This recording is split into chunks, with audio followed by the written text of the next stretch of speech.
Apa tadi? Dapat itu. Dapatlah dari BPGP, dapat headset tuh. Aku kok nggak dapet ya. Headset apa pointer ya? Pointer kok dapatnya. Headset ada headset. Apa ya? Cara apa ya? Mungkin beda ya. Maaf. Assalamualaikum Bapak Ibu. Waalaikumsalam warahmatullahi wabarakatuh. Sehat Bunda. Alhamdulillah sehat. Bapak Ibu sehat? Alhamdulillah sehat. Sehat ya, alhamdulillah. Sudah lengkap belum? Masih kurang. Kurang 3 ya? Ya. Aziz. Iya. Siapa lagi? Pak Irfan. Pak Irfan. Pak siapa? Pak KS.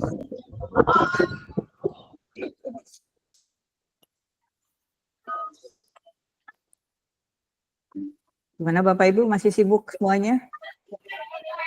Di sekolah Bun. Iya pagi Ada Di sekolah acara ulang tahun ini. Iya, tinggal pakai 3 udah mau selesai ya? Iya Bu. Alhamdulillah. Pelan-pelan tapi pasti ya jalannya ya. Ya Allah. Ya, alhamdulillah. Sukses. Ya mohon maaf ya Bapak Ibu, saya geser waktunya pagi ya. Biasanya kita malam. Iya Bu, enggak apa-apa. Apa Bu? Ya, Bapak Ibu tidak di kelas atau tidak dalam keadaan ikut kegiatan? Tidak Ibu. Tidak Ibu. Menyendiri saya, menyendiri. Izin. Mandiri. Sudah saya kasih tugas Ibu, murid saya. Oh gitu, ya insya Allah kita 90 menit ya. Oke Bu. Oke, Bapak dan Ibu, masih ada 2 menit. Bapak dan Ibu masih kurang 2 ya. Siapa lupa nama saya? Pak Muaziz. Pak Irfan sama Pak Muaziz. Ada satu lagi Pak. Ada satu lagi Pak Irfan. Kepala sekolah Pak Irfan. Bukan Pak Irfan. Bukan. Yang dari SMK itu, yang dari SMK ya. Iya Pak Irfan. Ahmad Jupri, Pak Ahmad Jupri. Oh iya, Iya Pak Jupri. Sama Pak Jupri. Nah, Jupri, Pak Irfan, Pak Muaziz. 1 Kurang menit 3. lagi.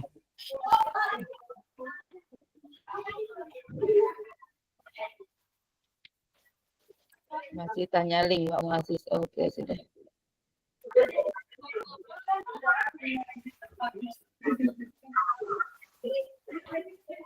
Bapak Ibu pasti lo nggak dikumpulkan sama balainya penyelenggara balai ini nggak, Jawa Timur? Insya Allah Bun. Belum. 19. Ya November, biasanya kalau- menjelang akhir suka dikumpulkan fasil.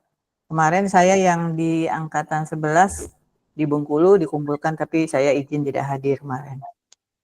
Oke, baik Bapak Ibu sudah jam 8, izin Iya. kita mulai saja ya. Siap, Bunda. Baik. Bismillahirrahmanirrahim. Ya, Bu. Assalamualaikum warahmatullahi wabarakatuh. Assalamualaikum Warahmatullahi wabarakatuh. Selamat pagi dan salam sejahtera untuk Bapak dan Bapak Ibu semuanya. Alhamdulillah pada pagi hari ini kita masih diberi kesempatan untuk bertemu bersilaturahmi dalam ruang virtual. Mudah-mudahan Bapak dan Ibu dalam keadaan sehat walafiat, tetap semangat, bisa menjalankan aktivitas semuanya dengan baik dan lancar. Amin ya robbal alamin. Baik Bapak Ibu, izin sebelum kita mulai, silakan siapa yang mau memimpin doa pagi hari ini, silakan. Monggo siapa? Pak Jupri, silakan Bapak. Oke, terima kasih. Salam dan sejahtera Bapak Ibu semuanya. Mungkin mari pertama Bapak Ibu kita mulai kegiatan kita dengan berdoa menurut agama yang kita masing-masing, ya. Berdoa disilahkan.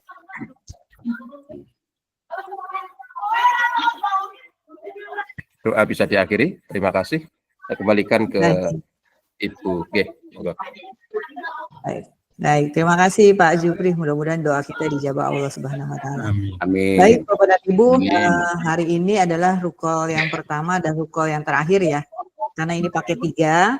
Mudah-mudahan Bapak dan Ibu, walaupun ini tuh pertemuan virtual terakhir dengan saya pribadi, mudah-mudahan kita bisa silaturahmi, insya Allah diberikan waktu dan kesempatan untuk bisa ketemu secara luring. Baik Amin. Bapak dan Ibu, Oke, izin saya langsung share screen saja ya, sebentar.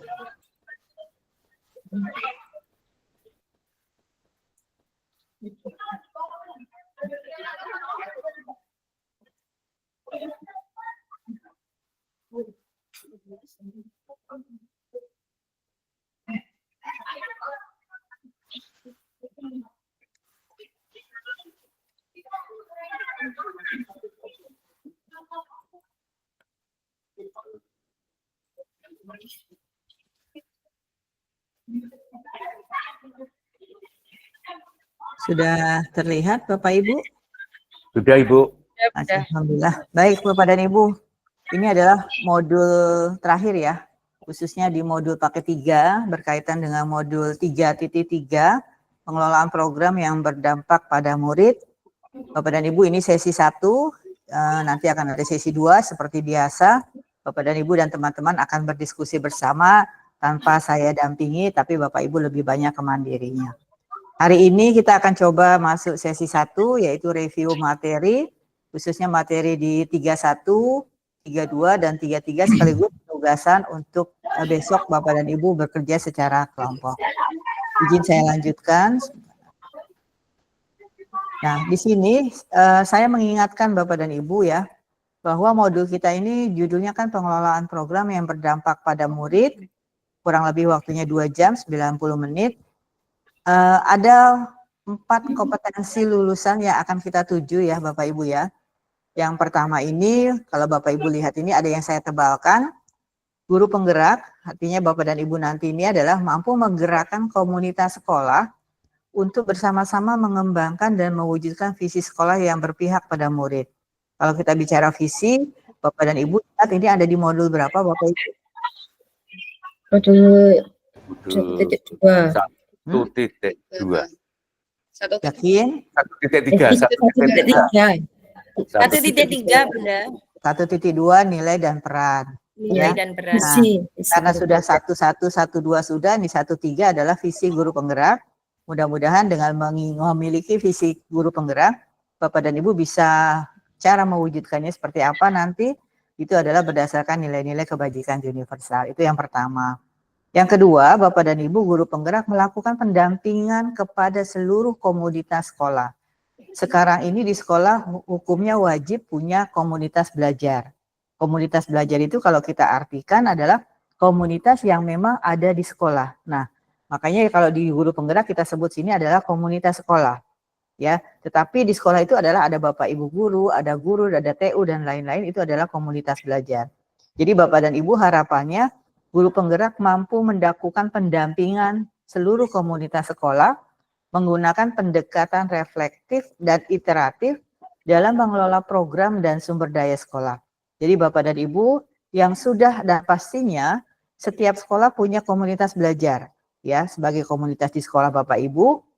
Mudah-mudahan Bapak dan Ibu secara proaktif bisa memulai bagaimana membuat sebuah program sekolah baik itu intra, kokurikuler maupun ekstrakurikuler dan sumber daya sekolah untuk meningkatkan apa yang ada di sekolah Bapak dan Ibu berkaitan dengan siswa ya. Karena judul modulnya ini adalah pengelolaan program yang berdampak pada murid. Yang ketiga, guru penggerak merencanakan, menginisiasi dan mengorganisasi kerangka program pengembangan sekolah yang mendorong kepemimpinan murid berbasis data dan bukti. Nah, kalau kita lihat di poin 3, ini kompetensi lulusannya, berarti Bapak dan Ibu ya, itu akan bagaimana merencanakan, menginisiasi dan mengorganisasi kerangka program Bapak dan Ibu nanti, khususnya dalam pengembangan sekolah. Kalau Bapak dan Ibu nanti lihat di modul 33 di alur merdeka, mulai dari diri, eksplorasi konsep, kemudian ruang kolaborasi yang sekarang nanti di di alur yang berikutnya, yaitu di demonstrasi kontekstual. Setelah ini Bapak dan Ibu akan mulai dibawa atau ditugaskan untuk merencanakan program yang berpihak pada murid.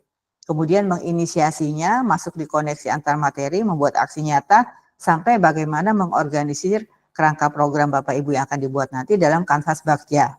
Ya. Nah, mudah-mudahan apa yang Bapak Ibu tuangkan nanti di dalam alur tugas di demonstrasi kontekstual itu akan bermuara pada tugas akhir, yaitu aksi nyata, ya. Yang tujuannya adalah bagaimana program itu bisa mendorong kepemimpinan murid berbasis data dan bukti. Nah, ini yang penting, berbasis data dan bukti artinya Bapak dan Ibu silakan nanti melihat bagaimana raport pendidikan Bapak Ibu. Karena ini basicnya data. Kalau Bapak dan Ibu buka tentang PBD, perencanaan berbasis data, di situ kan ada dimensi yang pertama ada literasi, numerasi, dan seterusnya. Nah, silakan Bapak dan Ibu ambil yang representatif dari data yang ada di sekolah, yang tujuannya bisa satu, mendorong kepemimpinan murid sekaligus bisa mengangkat nilai raport pendidikan di sekolah Bapak Ibu. Jadi kalau kita merencanakan program, kalau saya menyebutnya di dalam merancang program itu harus ada TNA-nya. TNA itu adalah kebutuhannya apa. Jadi tidak sekedar bagus, tapi tidak sesuai kebutuhan. Dan ini ada buktinya. Itu ya Bapak Ibu, itu poin yang ketiga. Jadi alangkah bagusnya Bapak Ibu lihat lagi rapotnya, apa yang pas silakan Bapak Ibu lakukan. Nah ini sudah diawali mulai dari tugas demonstrasi kontekstual, kemudian koneksi antar materi, sampai nanti di aksi nyata. Ya.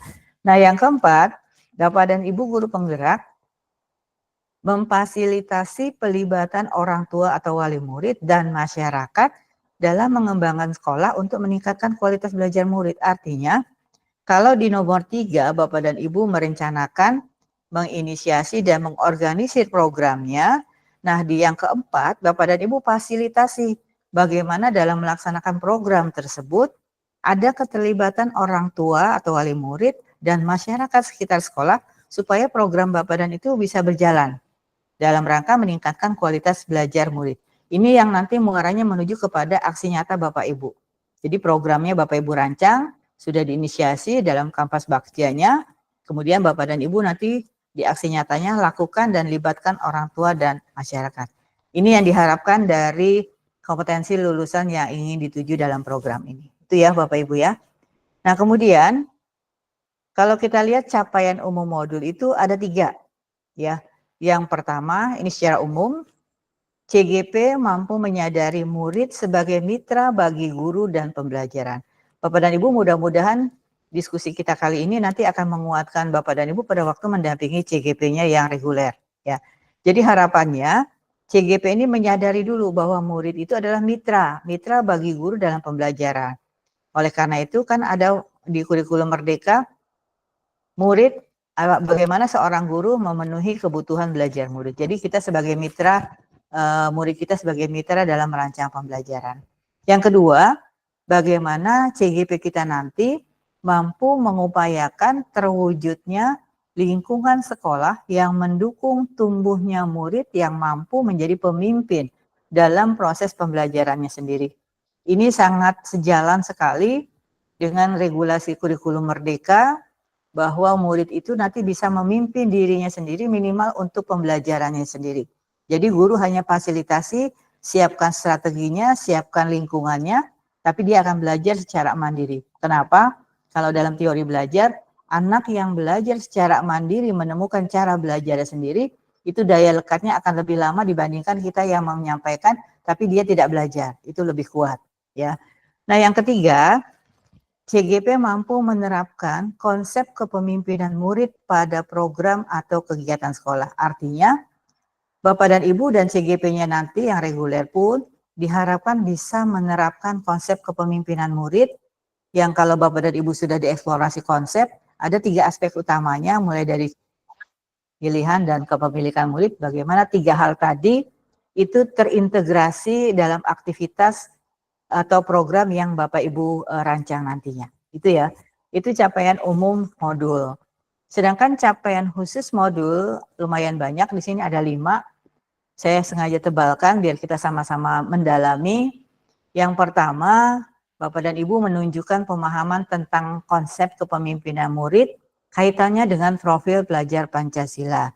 Nah, kalau dilihat konsep kepemimpinan murid yang kita kenal dengan 3 aspeknya, choice, voice, dan awareness, bagaimana kaitannya dengan dimensi dari profil pelajar Pancasila.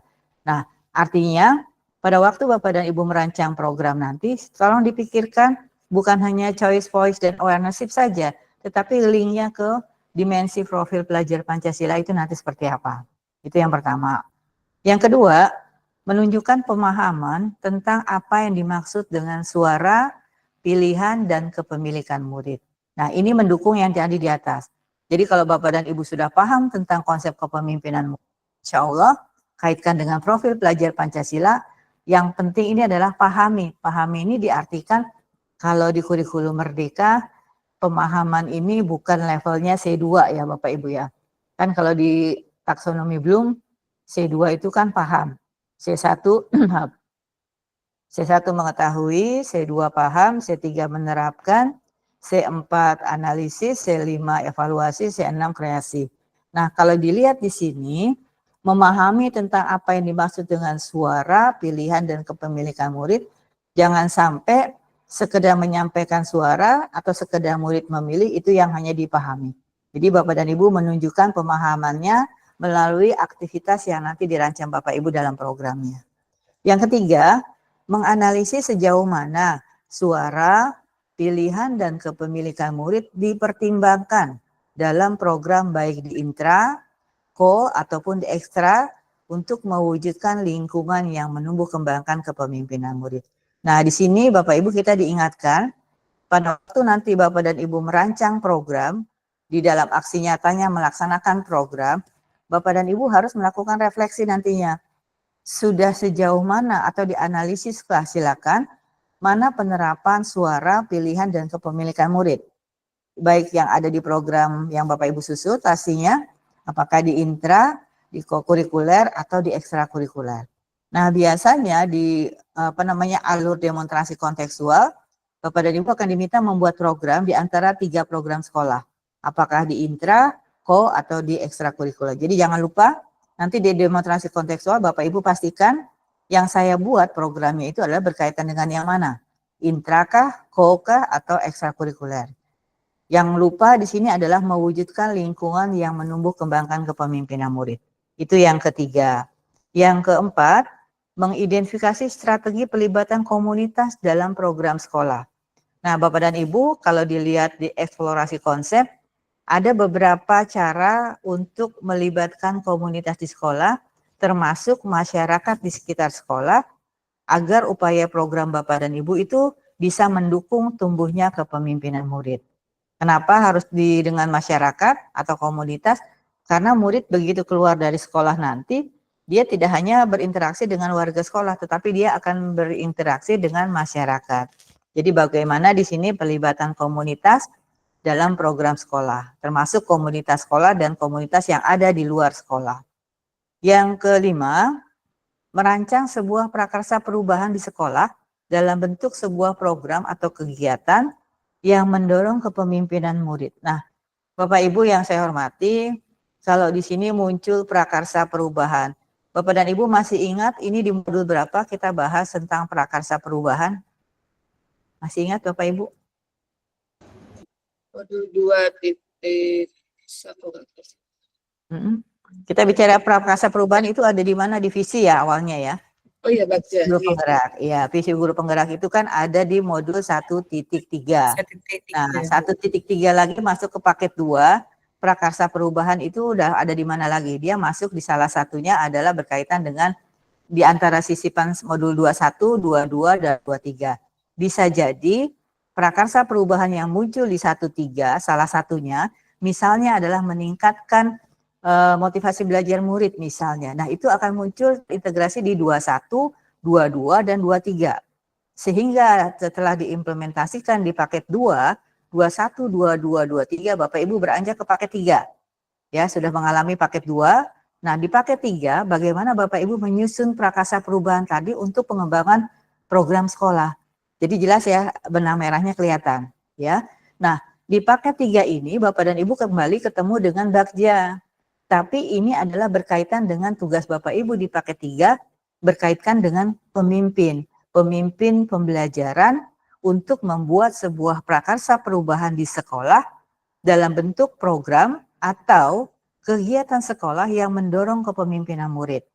Pastinya masih tetap menggunakan prakarsa perubahan yang ada di dalam Bagja. Nanti ada tabel Bagja seperti biasa, buat pertanyaan, ambil pelajaran, gali mimpi, jabarkan rencana, dan atur eksekusi.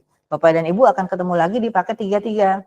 Tetapi bukan kalau yang di paket di paket modul 1 bagiannya itu adalah berkaitan dengan visi Bapak Ibu. Nah, sekarang mendukung visi Bapak Ibu muncul lagi di paket 3. Tetapi ini dalam rangka mendukung Bapak dan Ibu sebagai pemimpin di sekolah atau pemimpin pembelajaran untuk membuat sebuah prakarsa perubahan. Dan ini nanti di aksi nyata akan dilaksanakan oleh Bapak Ibu langsung di sekolah. Inilah tugas akhir dari modul paket 3 secara utuh, akumulasi dari paket 1, paket 2, dan paket 3. Itu ya Bapak Ibu ya.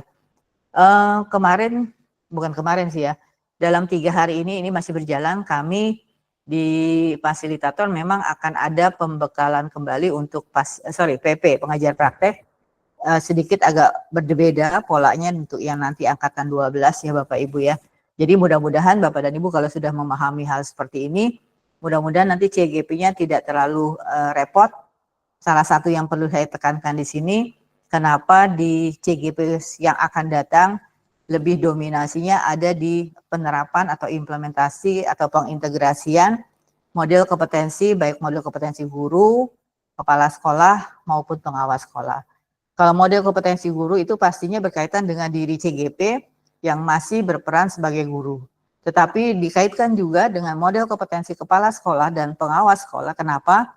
Karena kemungkinan si guru penggerak pun, alumni guru penggerak, bisa saja akan menambah kemampuannya menjadi seorang kepala sekolah ataupun pengawas sekolah. Jadi memang di CGP yang akan datang, itu diinsertkan tentang model kompetensi kepala sekolah dan pengawas sekolah. Walaupun CGP Bapak Ibu belum sampai menjadi kepala sekolah atau pengawas sekolah, minimal dia sudah diberitahu tentang ini loh, kompetensi atau model kompetensi dia sebagai kepala sekolah harusnya begini, dan sebagai pengawas sekolah seperti ini. Jadi minimal dia sudah mulai sedikit memahami dan menyiapkan dirinya untuk ke sana. Itu ya Bapak Ibu ya. Baik, ini adalah tujuan kita. Jadi yang paling terakhir ini adalah Bapak Ibu nanti diminta merancang prakarsa perubahan melalui aksi nyata Bapak Ibu yang akan dilaksanakan di sekolah. Saya lanjutkan. Nah, Bapak Ibu kita agendanya kurang lebih tadi 10 menit ya. Review materi ini agak lama, 65 menit berkaitan dengan modul 31, 32, dan 33. Kemudian kita akan review penugasan yang rukol kedua dan insya Allah penutup 5 menit. Mudah-mudahan waktu kita bisa efektif. Nah, Bapak dan Ibu, ini pembukaan sudah, saya posisinya tadi agak sulit, ini harusnya saya geser ke atas ya, tapi standarnya dari Ustadz seperti ini, jadi kita sudah doa duluan dan sudah sampaikan yang tadi. Nah, Bapak dan Ibu, saya wajib menyampaikan ini, bahwa komitmen belajar kita di kelas tetap ya Bapak Ibu ya, insya Allah, bahwa seluruh peserta memiliki kesempatan untuk berpendapat, berpikiran terbuka dan saling menghormati. Kalau ada peserta bicara, maka peserta yang lain silakan mendengarkan dahulu, nanti berpendapat setelah dipersilakan. Pastinya harapannya yang hadir di sini bisa berpartisipasi penuh tanpa dibarengi kegiatan lain. Dan yang terakhir, insya Allah kita semuanya bisa mengikuti sesi ini dengan perasaan gembira. Gembira karena kita sudah ketemu dalam silaturahmi daring. Yang kedua, gembira karena Bapak dan Ibu semuanya alhamdulillah sehat walafiat. Insya Allah semuanya sukses dimanapun berada. Amin ya robbal alamin. Baik Bapak Ibu, nah sebelumnya saya ingin flashback dulu. Bapak Ibu mungkin melihat ini Bapak Ibu sudah tidak asing ya. Saya ingin Bapak dan Ibu mewakili saja, tidak harus semuanya. Saat ini Bapak dan Ibu berperan sebagai fasilitator, merangkap juga sebagai CGP. Tapi CGP yang ada di program rekognisi ya. Mudah-mudahan Bapak dan Ibu setelah lulus rekognisi ini bisa mendapatkan sertifikat sebagai guru penggerak juga. Itu ya Bapak Ibu ya. Nah, silakan hampir berakhir modul kita di paket 3. Saya ingin yang berkaitan dengan fasilitatornya, bukan CGP-nya. Karena Bapak dan Ibu saat ini adalah fasilitator, posisi Bapak Ibu sebagai bertugas dalam fasilitator, itu posisinya sekarang mendampingi CGP. Sudah adakah hal-hal yang masih meragukan Bapak dan Ibu? Atau kalau diilustrasikan di gambar tersebut, Bapak dan Ibu sebagai fasilitator ini sekarang posisinya di mana? Silakan. Bu Titi, silakan. Baik, terima kasih. Assalamualaikum warahmatullahi wabarakatuh. Waalaikumsalam warahmatullahi wabarakatuh. Ini hati Oma lagi berbunga-bunga, Bunda. Kalau saya diminta untuk memilih saya ada di mana, insya Allah saya ada di 18 nih Bun. 18. Oke, yang berganding bertiga ya. Oke. Lagi rame-rame itu ya Bun, karena kemarin PP itu lagi dikumpulkan kan Bun, terus kemudian memberitahukan pada Oma, oh ini Oma penilaian kita sudah 69%, nah dari target yang 70%. Jadi saya betul-betul merasa bangga dalam melaksanakan fasilitator, sebagai fasilitator, saya berkolaborasi dengan PP dan alhamdulillah CGP Oma itu dari Jember kelas 222 berjalan lancar, Bunda. Jadi saya bisa memastikan diri pada saat ini saya berada di posisi 18, Bunda. Terima kasih. Baik, terima kasih. Alhamdulillah sudah lewat dari setengah ya. Mendekati 2 tahap lagi menuju ke 3 tahap ke 21. Terima kasih, luar biasa Bu Titi. Ya, apalagi di situ dekat dengan 16-17 ya. Sudah banyak berkolaborasi, sudah ketemu dengan teman-teman di dalam rekognisi ini sehingga tugas Bu Titi menjadi lebih paham apa yang harus dilakukan sebagai fasilitator. Izin Bapak dan Ibu mengingatkan saja karena Bapak dan Ibu juga kan berinteraksi dengan PP ya. Tolong nanti diingatkan juga PP-nya itu pada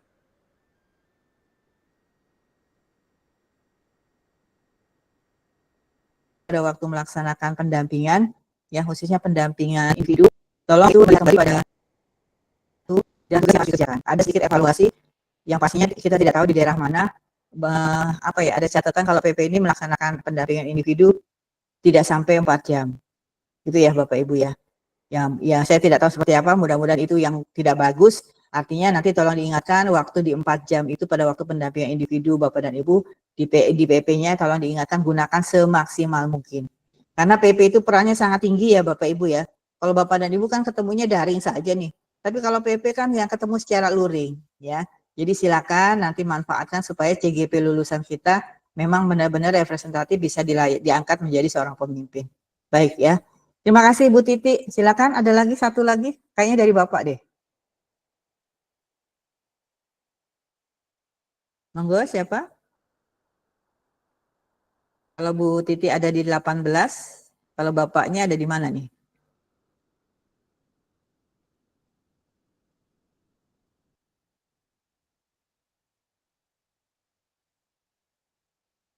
Pak Supriyono, silakan Bapak.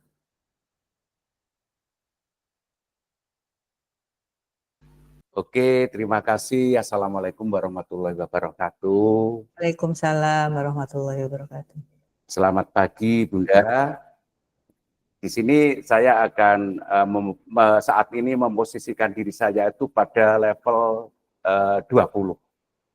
Nah, kenapa saya memilih 20? Karena step demi step dari modul 1.1 sampai saat ini CGP saya alhamdulillah tidak ada masalah dan saya sudah membangun kolaborasi dengan baik antara PP dan juga CGP dan sampai saat ini tetap melakukan komunikasi terkait dengan kegiatan-kegiatan aktivitas yang ada di modul 2.3 khususnya pada kegiatan aksi nyata ya. Kemudian setelah itu kemarin malam tadi malam saya sudah share tentang jadwal di modul 3.3 dan beliaunya juga aktif untuk bertanya, melakukan komunikasi. Ini kaitannya apa sama dengan modul 1.3 Pak tentang bagja.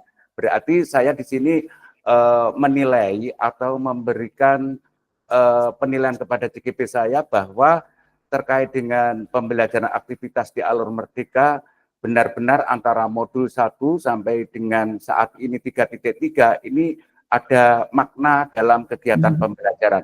Contohnya tadi malam menanyakan tentang bagja. Bagja ini apa sama dengan yang di modul 1.3 Bapak? Karena kalau saya membaca di pelaksanaan prakarsa perubahannya itu dalam bagja itu cuma B sama A. Nah, di sini berarti saya mengakui CGP saya itu sudah belajar, sudah ada kesiapan belajar untuk menuju modul 3.3. Jadi kemudian saya juga sempat memberikan informasi juga, kemudian saya membaca di LMS, ternyata di modul 3.3 ini terkait dengan bagiannya kita hanya sampai B dan A. Betul, apa yang disampaikan Bunda tadi, terus kemudian di situ yang ditekankan adalah adanya refleksi setiap tindakan baca, yaitu dibuat pertanyaan dan ambil pelajaran. Berarti saya menilai saya sudah di posisi 20 karena sebentar lagi teman-teman CGP itu sudah bisa menyelesaikan tugasnya di modul 3.3 karena benar-benar sudah siap belajar. Terima kasih Bunda. Baik, terima kasih Pak Supriyono, ya Bapak dan Ibu. Memang kalau kita lihat di Bagja itu dari paket 1 ya, khususnya di 1.3 itu ketemu dengan Bagja. Nanti di paket 2 memang tidak terlihat Bagja, tapi nanti muaranya itu Bagjanya sebenarnya sebenarnya pola pikir ya. Pola pikir dia bagaimana dia akan menjadi seorang manajemen atau manajer untuk mengelola sebuah pembelajaran. Jadi kalau di paket 1, dia adalah berpikir mengelola sebuah program yang berkaitan dengan dirinya sendiri sebagai guru. Nanti kalau sudah di paket 3, dia sudah berpikir sebagai seorang manajer, pemimpin, menggunakan pola pikir Bagja juga, tetapi untuk pengembangan program. Ya, jadi oleh karena itu Bagja itu diperkenalkan di paket 1, supaya nanti pada waktu paket 2, paket 3 dia masih melekat. Nah, kalau teman-teman CGP-nya paham dari awal, ini berarti dia akan melakukan dengan mudah di paket 3. Baik, maaf. Baik, terima kasih. Bentar. Saya lanjutkan. Sorry. Nah, sekarang kita coba akan mereview pembelajaran ya. Oke. Sebentar Bapak Ibu izin.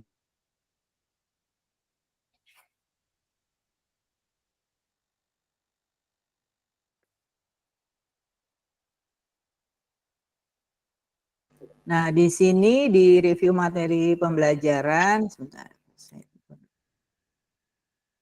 Nah, ya. Kurang lebih seperti ini yang akan kita lakukan. Jadi Bapak Ibu silakan merefleksi dulu, hening sejenak kurang lebih 3 menit ya. Diingat-ingat lagi materi yang ada di paket 3. Maaf.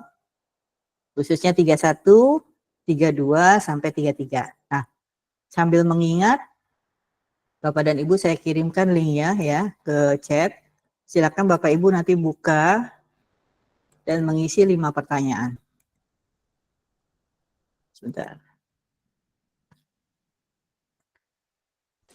Maaf. Silakan Bapak Ibu. Mudah-mudahan bisa dibuka.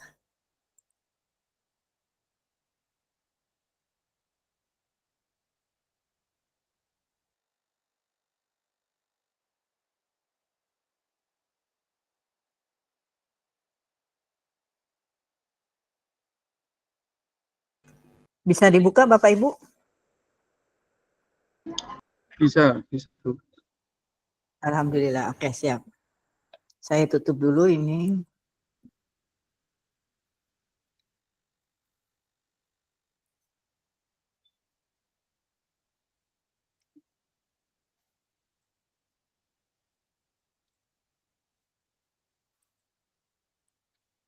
Jangan lupa nama ya Bapak Ibu.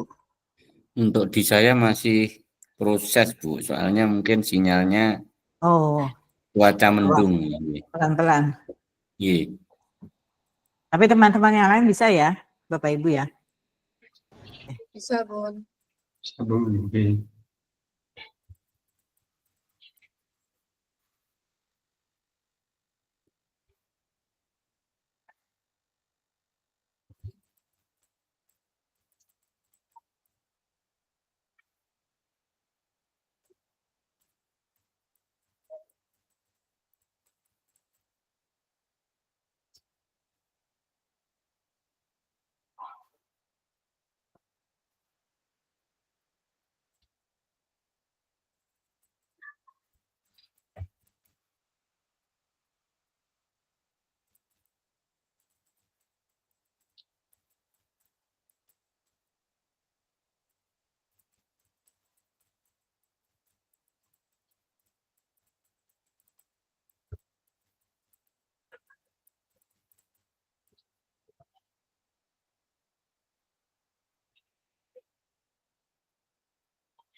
Bapak Ibu izin kayaknya pertanyaan nomor 2, iya pertanyaan nomor 2 sama dengan nomor 1 ya.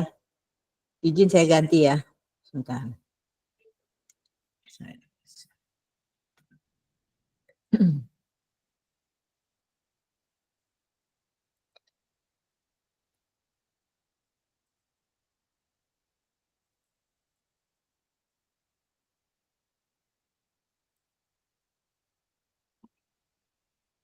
Izin sudah saya ganti ya, nomor 2 ya.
Oke, waktunya sudah Bapak Ibu ya? Sudah terisi semua, boleh sebentar. Baik, kita coba dulu. Ada 5 pertanyaan di sini. Pertanyaan pertama, bagaimana perasaan Bapak Ibu setelah mempelajari modul paket 3? Terutama perspektif peran Bapak dan Ibu sebagai fasilitator ya. Itu yang pertama.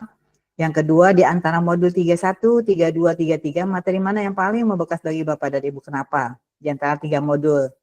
Yang ketiga, dalam modul 31, 32, dan 33, materi mana yang membutuhkan waktu paling lama untuk dipahami? Kenapa? Itu 33, sedangkan 34, modul 31, 32, dan 33, materi mana yang paling ingin Bapak Ibu bagikan kepada rekan sejawat di sekolah? Dan yang terakhir adalah, di atas, yang terakhir, yang terakhir adalah dalam modul 31, 32, 33, materi mana yang sudah atau akan Bapak Ibu terapkan dalam waktu dekat? Ya, ceritakan implementasinya atau rencana implementasi.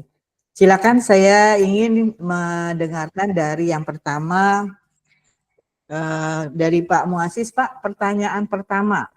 Pertanyaan pertama sebentar, saya besarkan dulu. Pertanyaan pertama, bagaimana perasaan Bapak dan Ibu setelah mempelajari 3 modul? Terutama dengan perspektif Bapak dan Ibu sebagai fasilitator. Silakan Pak Muasis.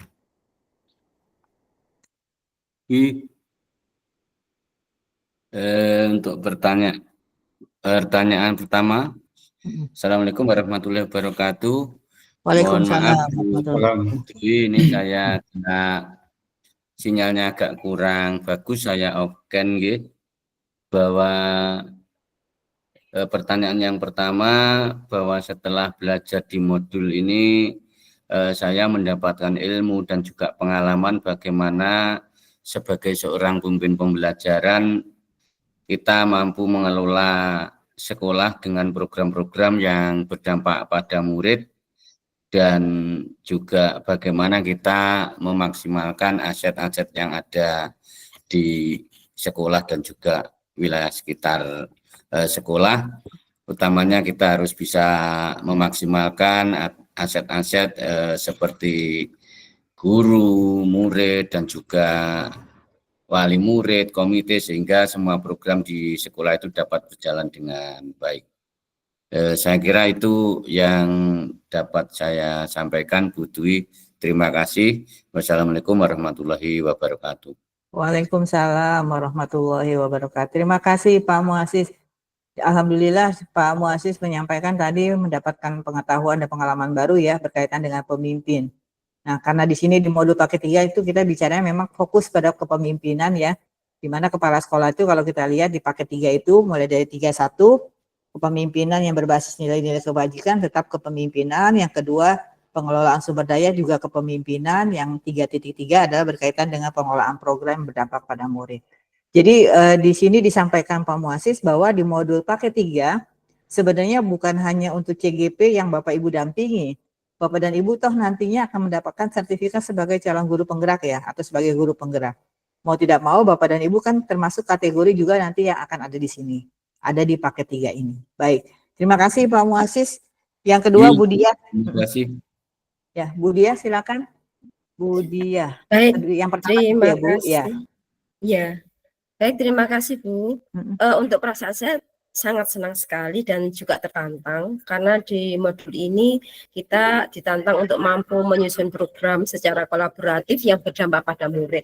Nah, saya menyadari bahwa ketika kita menyusun program ini yang berdampak positif pada murid, itu kita, mindset kita itu memang harus diwarnai mulai dari modul 1.1. Jadi kalau menurut pandangan saya, modul ini seperti ininya ya, puncak gitu ya. Puncak dari rangkaian pembelajaran yang kita alami mulai 1.1 sampai kemudian kita sampai di 3.3 ini. Karena ketika kita tidak menguasai di 1.1 maupun atau di modul 1 ataupun paket modul 2, nanti program kita ini juga tidak bisa secara ini ya, dalam tanda kutip bisa sempurna merupakan sebuah program yang berpihak pada murid gitu. Seperti itu Bu, terima kasih. Baik, terima kasih Bu Diah. Alhamdulillah ya kalau kita lihat di sini perasaan saya sangat senang ya mendapatkan modul paket 3 ini. Jadi Bapak Ibu kalau saya balik ya, tadi Bu Diah mengatakan ini tadi Bu Diah menyebutnya apa istilahnya puncak. Kalau saya nyebutnya akumulasi ya. Akumulasi dari modul paket 1, paket 2, paket 3 itu sebenarnya adalah seorang pemimpin. Siapapun yang masuk di PGP atau program guru penggerak, termasuk CGP, termasuk Bapak dan Ibu, yang kalau rekognisi kan akan mendapat sertifikat sebagai guru penggerak juga. Berarti statusnya sama. Alumni kalau lulus jadi alumni guru penggerak, pastinya akan belajar tentang modul paket 3. Nah, tapi akan dibalik. Kalau saya menyebutnya dibalik. Untuk bisa melaksanakan paket 3, Bapak dan Ibu tidak akan pernah lepas dari modul paket 2 dan 1.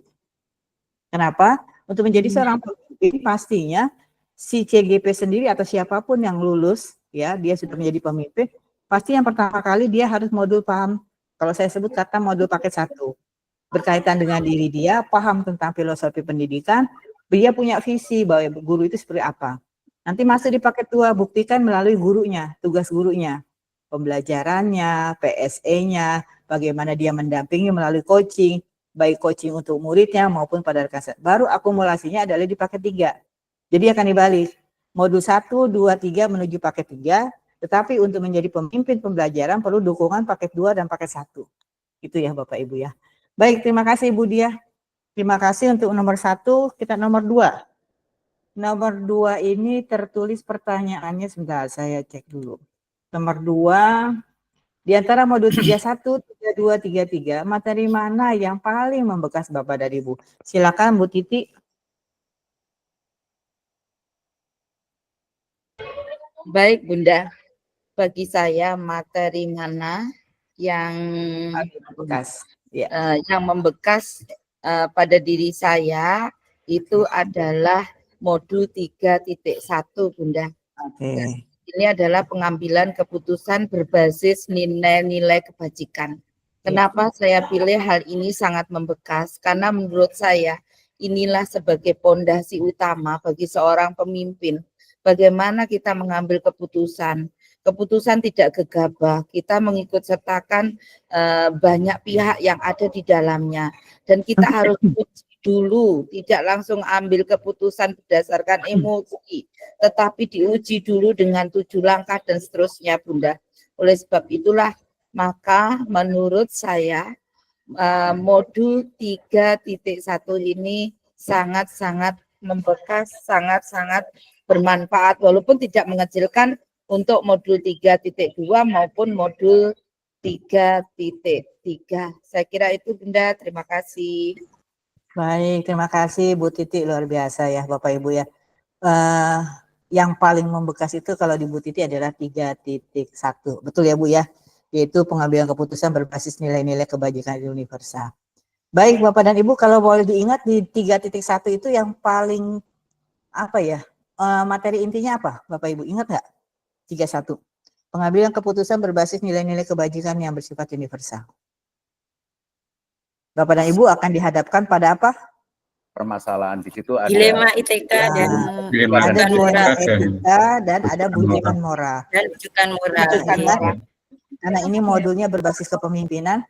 Pada waktu nanti bertugas atau menjalani tugas sebagai pemimpin, baik itu di kelas maupun di sekolah, pasti tidak akan pernah lepas dengan ada dua tadi, dilema etika atau bujukan moral. Ya. Nah, yang kedua apa Bapak Ibu? Setelah ada dilema etika, ada bujukan moral. Terus Bapak Ibu dapat apa di modul 31? 7 pengambilan keputusan itu Bunda. Menguji 9 langkah, Pengujian 4 paragraf. pengambilan 9 langkah. Ya, 9 langkah pengambilan keputusan. Apapun yang Bapak Ibu hadapi, Bapak Ibu sudah belajar sama-sama. Pengujian keputusan. 9 langkah pengambilan keputusan. Nah, itu yang perlu dipahami. Baik, terima kasih Bu Titi. Yang kita lanjut masih di pertanyaan kedua, Pak Sukardi, silakan Bapak. Iya. Baik, terima kasih Bu. Pertanyaan 2 terkait dengan materi yang sangat membekas ya. Nampaknya jawaban saya sama dengan Bu Titi, bahwa di modul 31 terkait pengambilan keputusan itu materi yang sangat membekas bagi saya. Karena di sana itu adalah dari rangkaian 31, 32, 33, maka menurut saya 31 ini harus kuat, artinya pemahaman dan pengalaman juga berpengaruh di sana, bahwa seorang pemimpin pada akhirnya harus mengambil keputusan yang betul-betul benar, layak, kemudian juga sesuai dengan prinsip-prinsip yang harus dilakukan, sesuai dengan paradigma dan sesuai dengan langkah yang seharusnya dilakukan. Kemudian dengan pemahaman dan juga pengambilan keputusan yang benar itu nantinya pada pengelolaan aset sekolah itu juga diharapkan tidak ada yang salah ataupun meminimalisasi yang kesalahan. Dari pengelolaan yang itu nanti juga berimbas pada pengelolaan program, juga dalam rangka memilih program mana yang bisa dilakukan dan harus dilakukan sesuai dengan kebutuhan murid dan juga berimbas utuh pada lembaga. Sehingga menurut saya ini yang paling membekas, salah satunya memang itu rangkaian yang sangat kuat di antara 31, 32, 33, menurut saya seorang pemimpin itu yang paling berat itu justru mengambil keputusannya. Kalau melaksanakan bisa jadi orang lain bisa melaksanakan, tapi ambil keputusan ya tidak, kemudian jadi tidak dan sebagainya, itu adalah pemimpin. Di situ yang betul-betul harus dimatangkan. Ya, sehingga teori ataupun praktek di sini harus betul-betul dilakukan dan menjadikan satu pengetahuan dan keterampilan yang bagus supaya pada langkah berikutnya tidak salah. Kemudian secara umum di materi pengambilan keputusan yang berbasis kebajikan universal itu Ibu, pada prakteknya di dunia nyata itu akan banyak hal yang menjadi pertimbangan dan banyak hal yang kadang-kadang tadi sudah disebutkan ada dilematika dan juga bujukan moral. Di situ banyak juga kemungkinan hal-hal yang terjadi di luar di luar kemauan dan kemampuan kita, sehingga betul-betul harus jadi bahan pertimbangan dalam memutuskan sesuatu. Sehingga itu Ibu, sehingga saya pilih materi 31 itu adalah yang sangat membekas, dan saya juga memilih di situ adalah materi yang saya perlu lebih lama untuk bisa menginternalisasi dan juga menganalisis serta praktek berikut. Demikian Ibu, terima kasih. Baik, terima kasih Pak Sukardi, luar biasa. Jadi sama nih ya dengan Bu Titi ya, sama-sama posisinya pertanyaan nomor 2 itu ada di 31 yang paling membekas ya. Bukan berarti saya setuju dengan Bu Titi tadi, bukan berarti yang lain tidak, tapi ada hal-hal yang sepertinya memang ada pepatah mengatakan hidup itu penuh masalah. Kalau tidak mau penuh masalah jangan hidup, katanya seperti itu ya Bapak Ibu ya. Jadi betul, ya. Di modul 31 ini kita diingatkan keputusan apapun yang mau kita ambil fokus pada nilai kebajikan yang akan ada di dalam keputusan tersebut ya. Tapi kita perlu ingat, biasanya dilema etika atau bujukan moral itu sesuatu yang memang butuh pemikiran untuk kita putuskan. Tapi Bapak dan Ibu di akhir langkah ke-9 selalu ada refleksi. Tidak semua keputusan yang kita ambil itu akan bisa memfasilitasi semua orang, pasti. Ada yang pro, ada yang tidak. Tapi ya tetap sebagai pemimpin kita sudah bijak mencoba mengikuti step by step dalam pengambilan keputusan. Apapun itu jadikan hasil keputusan itu sebagai refleksi kita, oh ternyata kita kekurangan sini, untuk penyempurnaan seperti lagi. Itu ya Bapak Ibu ya. Baik, terima kasih Pak Soekardi, luar biasa. Kita masuk pertanyaan ketiga. Pertanyaan ketiga, yaitu di sini disebutkan, di bawah ini. Sorry.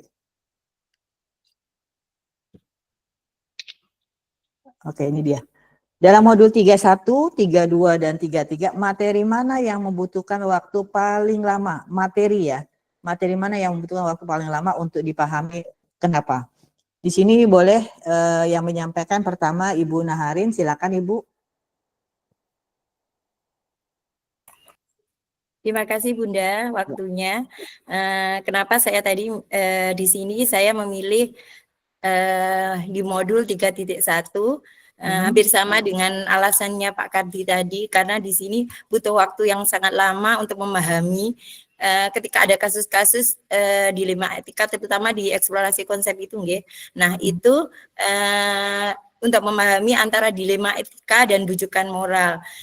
Di sini karena saya membutuhkan waktu lama itu juga ketika rukol itu CGB saya pada sulit membedakan antara bedanya apa sih Bun? Akhirnya bertanya terus karena saya sudah belajar ketika di rukol kemarin, akhirnya saya bisa memahami, oh dilema etika itu benar lawan benar, jadi keputusannya itu kita harus ambil yang terbaik di antara benar dan benar, seperti itu Bunda. Jadi membutuhkan waktu yang lama ketika dieksplorasi konsep juga seperti itu, dan menganalisis kasusnya juga lebih lama Bunda. Sampai waktu rukol itu CBGP saya banyak yang belum selesai sampai rukol yang pertama itu sampai akhir waktunya habis itu. Banyak yang masih membahas itu, seperti itu. Karena itu saya bilang itu waktunya butuh waktu yang lama, seperti itu Bunda. Terima kasih. Terima kasih kembali Bu Naharin, luar biasa ya. Ternyata mengambil keputusan itu lumayan gimana ya Bapak Ibu, rada-rada susah tapi harus diputusin ya Bapak Ibu ya. Ya. Itulah ya. Artinya bukan hanya dalam bidang pekerjaan kita sebagai guru, apalagi sebagai pemimpin, bahkan dalam kehidupan kita harus tetap mengambil keputusan. Apapun itu tetap harus berani kita ambil putusan. Nah, Bapak Ibu di modul 31 seperti yang tadi disampaikan Bu Naharin, luar biasa ya. Jadi kita diingatkan di modul 31 itu ada yang kita sebut dengan bujukan moral. Jadi bujukan moral itu adalah ketika seseorang harus memilih dan membuat keputusan antara benar dan salah, bujukan moral. Tapi kalau dilema etika, ketika seseorang harus memilih antara dua opsi, di mana dua-duanya itu benar secara moral, tapi saling bertentangan. Nah, inilah salah satu tantangan yang perlu akan kita hadapi, di mana kita harus membuat keputusan antara benar dan benar, tetapi dua hal ada yang saling bertentangan. Ya, oke. Mudah-mudahan dengan 9 langkah pengambilan keputusan, Bapak dan Ibu kita mulai terbiasa. Apapun yang keputusan kita ambil, mempertimbangkan 9 langkah tadi. Walaupun tidak seluruhnya, tapi minimal kita coba 1, 2, 3, dan seterusnya. Baik, terima kasih Bu Naharin. Yang kedua Pak Jupri, silakan Pak Jupri. Masih pertanyaan yang nomor 3 Pak. Nomor 3, oh ini dia. Pak Jupri. Oke Bu, oke. Mohon maaf ini cuacanya, sinyalnya sangat kurang bagus. Di 3 mana? 3 ini tentang materi mana yang menurut Bapak di antara 31, 32, 33 yang paling butuh waktu lama?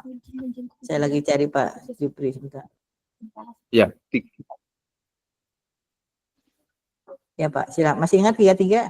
Di sini ada Bu Titi, Bu Erni. Soal ada nih. Bukan. Bapak tulisnya di mana tadi? Soalnya tadi apa Bu yang? Soalnya ini dalam modul 31. Mungkin lupa saya namain Bu. Oh, oke. Bapak masih ingat apa yang ditulis? Lupa. Ini. Soalnya ya Bu yang dipilih yang mana yang itu membekas gitu yang ya? Paling membekas, ya. Oke, kalau yang paling membekas Saya memilih di 3.1 Ibu.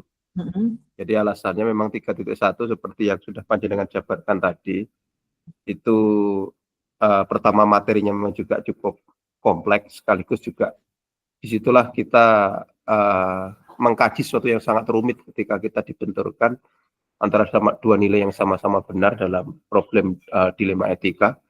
Namun menurut saya juga sebenarnya di sisi lain bujukan moral itu juga tidak kalah sulit ya. Tidak kalah sulit. Artinya dalam tataran praktis atau ketika kita menghadapi situasi yang nyatanya banyak sekali pemimpin-pemimpin yang justru kenanya di bujukan moral, Bapak Ibu. Di bujukan moral di mana justru mengambil sesuatu yang salah.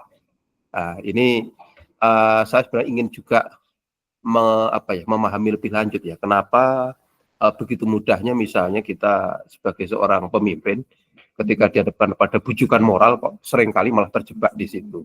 Apa sebenarnya yang melatar belakangi ya? Itu kadang malah berpikir di situ, dan itu terjadi tidak hanya di pimpinan tingkat level rendah, bahkan tingkat tinggi selevel mungkin menteri dan seterusnya juga banyak yang terjadi seperti itu. Faktanya semacam itu.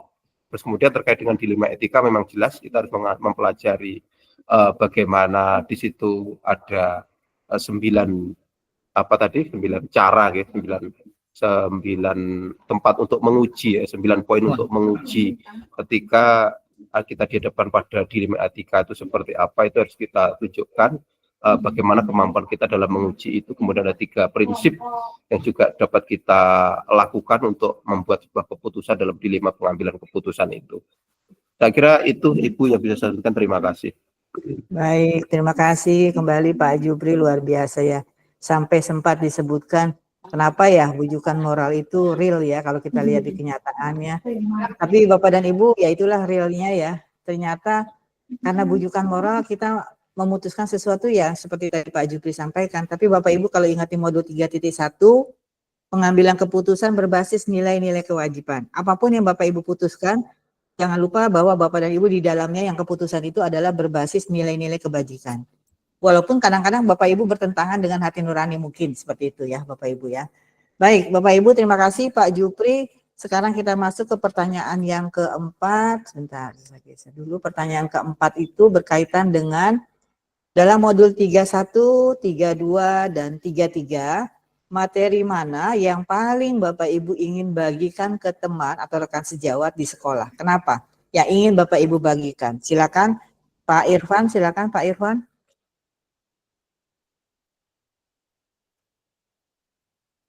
Ya. Pak Irfan sudah kelihatan itu?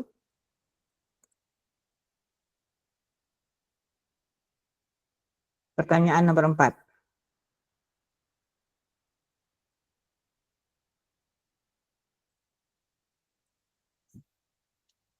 Halo, Pak Irfan?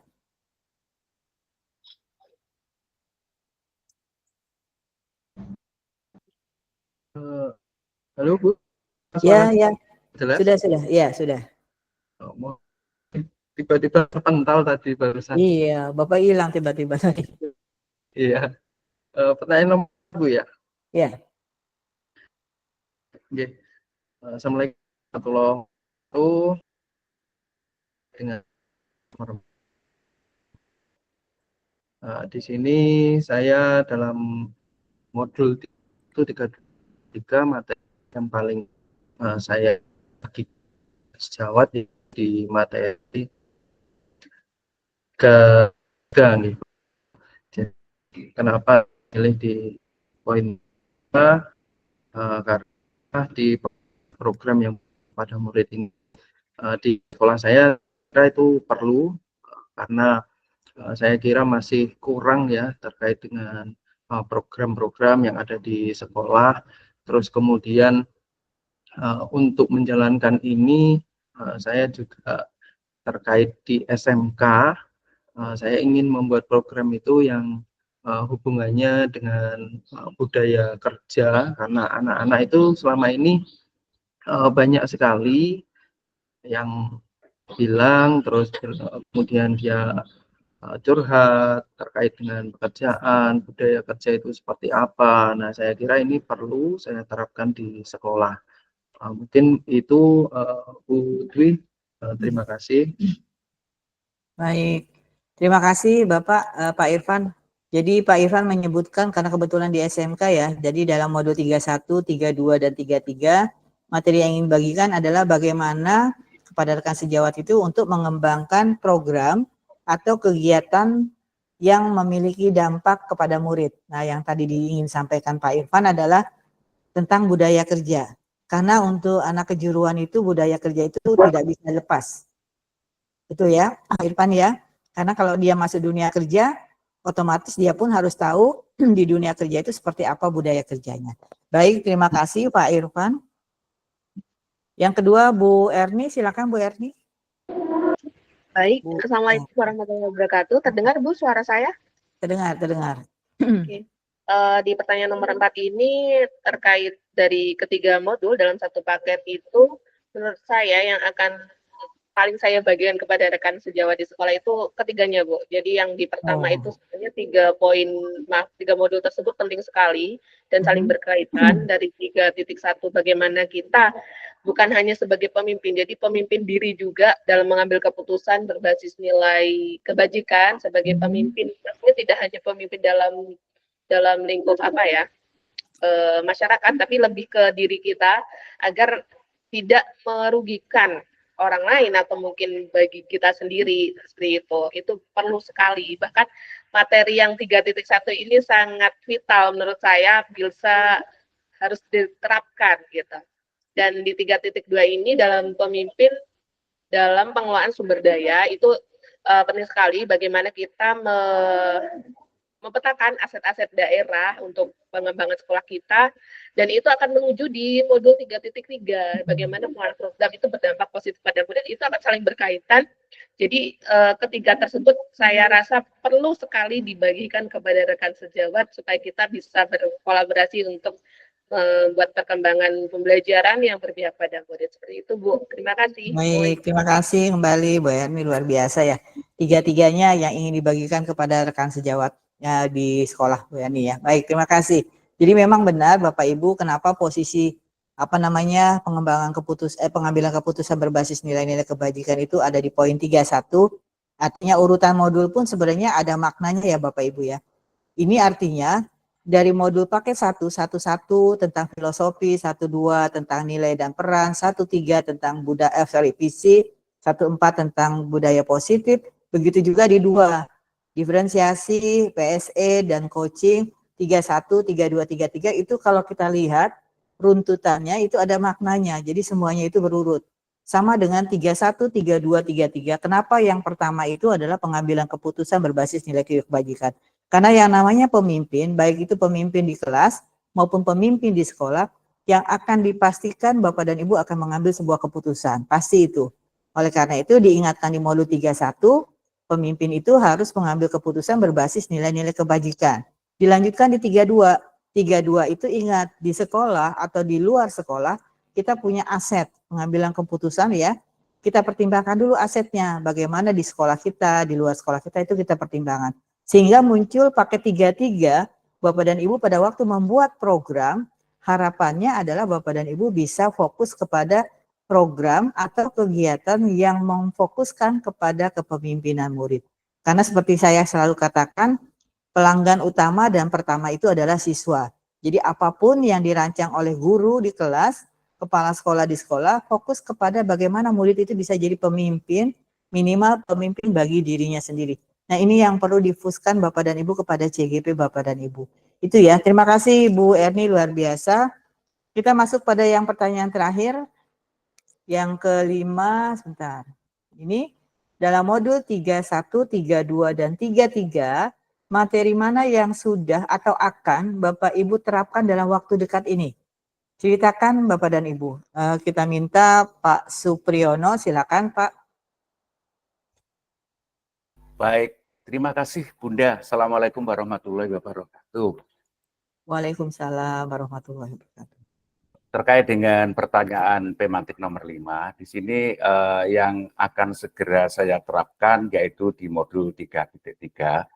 Alasan saya yaitu bagaimana kita dapat merancang dan mengelola program-program di sekolah yang berdampak positif atau berpusat pada murid dalam upaya untuk meningkatkan kualitas pembelajaran yang berdampak pada hasil belajar siswa. Karena di sini Ibu tadi telah menyampaikan informasi-informasi terkait dengan rapot pendidikan. Nah, rapot pendidikan itu adalah merupakan cerminan mutu sekolah kita. Nah, dari rapot pendidikan tersebut, maka berdasarkan hasil analisa PBD saya, di situ kurangnya menurunnya kemampuan literasi siswa dalam membaca teks sastra. Berarti di sini nanti saya harus menyusun program di komunitas belajar yang ada di sekolah tersebut, sekaligus berbagi praktek baik dengan rekan-rekan guru, yaitu untuk merancang sebuah program, di mana program tersebut harus memenuhi kebutuhan minat murid, yaitu terkait dengan membaca sastra. Kemudian juga mengembangkan potensi murid itu sendiri. Apakah murid-murid itu memang minatnya itu kurang sehingga nilai rapot pendidikan itu menurun terkait dengan kemampuan membaca kemampuan membaca sastra menurun. Nah, itu mungkin minatnya anak-anak kurang, mungkin dipengaruhi oleh perkembangan zaman dengan digital sehingga anak-anak beralih kepada game daripada membaca. Kemudian yang ketiga, yaitu bagaimana bisa membuat murid bertanggung jawab dalam program tersebut, memiliki ownership-nya. Terus kemudian bagaimana anak tersebut, murid memiliki pilihan, choice-nya, bagaimana murid tersebut memiliki suaranya, voice-nya dalam program tersebut yang kaitannya untuk meningkatkan kemampuan membaca sastra. Nah, kemudian selain itu kami juga akan mengembangkan juga terkait itu, yaitu pengembangan karakter Bunda, karena itu nanti kaitannya dengan program yang akan dibuat itu, selain memenuhi kebutuhan belajar siswa, kemudian sesuai dengan pengembangan potensi, kemudian mengaktifkan murid, juga pengembangan karakter itu sendiri. Jadi ini penting dalam waktu terdekat ini yang harus saya terapkan, karena terkait dengan program ini memang berdampak pada mutu sekolah kita yang tercermin dalam rapot pendidikan. Mungkin itu Bunda yang bisa saya sampaikan. Terima kasih. Terima kasih kembali Pak Supriyono, luar biasa Bapak dan Ibu ya. Jadi yang disampaikan Pak Supriyono ini di modul 3.3 ya, modul pamungkas ya kalau disebut ya. Kenapa? Betul. Karena di sini harapannya siapapun yang mempelajari modul ini, Bapak dan Ibu menjadi fasilitator, sampaikan kepada CGP-nya bahwa CGP adalah calon pemimpin, bisa merancang program atau kegiatan yang fokus pada menumbuh kembangkan kepemimpinan murid. Terutama pada 3 aktivitasnya, bagaimana suara murid, pilihan, dan kepemilikan murid. Baik, Bapak dan Ibu, yang penting juga tadi diingatkan Pak Supriyono bahwa pada waktu kita menyusun atau mengambil sebuah program atau kegiatan, pastikan itu kalau bisa dari memang basicnya adalah dari rapot ya. Karena di situ ada dimensinya, ada kalau di SD, SMP, SMA ada 6, SMK punya 8 dimensi. Jadi silakan. Kebetulan contohnya tadi diangkat adalah literasi. Literasi itu sendiri banyak, ada literasi dasar, literasi digital, literasi finansial. Kalau fokus pada literasi digital, contohnya, sekarang ini memang lagi booming teknologi. Jadi bukan sekedar membaca di teknologi, tetapi dia juga bertanggung jawab atas apa yang dia dapat. Jadi bukan sekedar ngambil, tapi dia tidak menunjukkan dari mana sumber ini. Ini adalah salah satu pengambil keputusan. Kenapa dia mengambil ini? Karena dia bertanggung jawab. Untuk ini adalah bagian dari 3 tadi. Suara murid, mengambil sumber sendiri, kemudian pilihannya kenapa dia mengambil itu, ada alasannya, dan kepemilikan. Yang disampaikan itu bukan copy paste dari sumbernya, tetapi bagaimana anak itu berpikir dari sumbernya. Ini kaitannya dengan teknologi AI atau AI ya Bapak dan Ibu ya. Sekarang ini kan banyak tinggal ngambil, tetapi bukan masalah tinggal ngambilnya. Dari yang dia ambil tadi, bagaimana dia bisa memaknai apa yang diambilnya, bukan sekedar ambil. Itu ya Bapak Ibu ya. Sekarang ini kan boomingnya dosen itu pada bingung ya, sedikit kewalahan. Karya ilmiah atau skripsinya tinggal menyebut saja sudah muncul kan.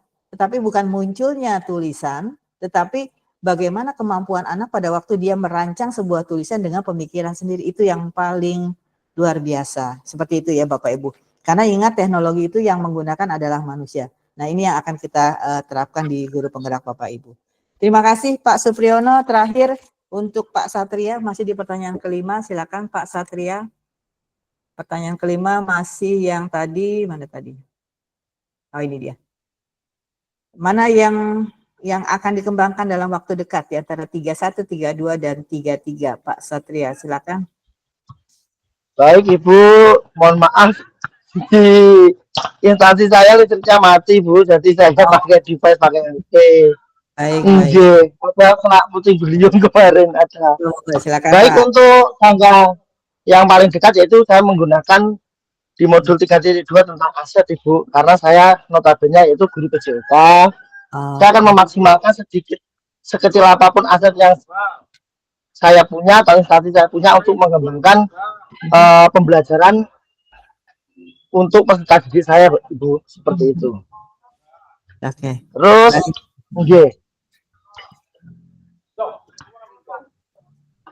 terus untuk apa itu? Untuk berbagi kepada teman-teman.